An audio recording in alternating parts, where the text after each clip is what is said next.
Muhamede, evo za tebe zadatak. Ja?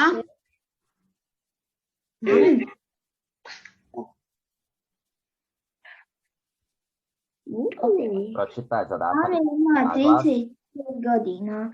Njegov sin je 4 puta mlađi. Koliko godina ima Damirov sin? 36 podijeljeno sa 4 je 9. Tako je, kako će biti odgovor? Damirov sin Ima 9 ima 9 godina. godina. Tako je. 9 godina. Edi, za tebe zadatak. Da? Evo ga, pročitaj. Dino ima 48 sličica. Njegov brat ima 6 puta manje. Koliko sličica ima Amir? 48 podijeljeno sa 6 je 8.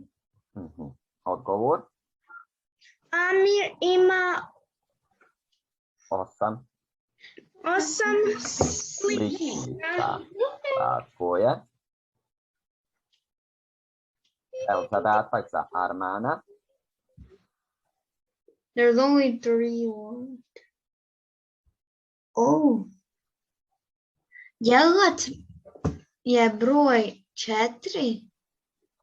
Djeljenik je broj 28.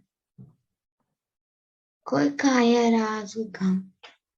28 podijeljeno sa 4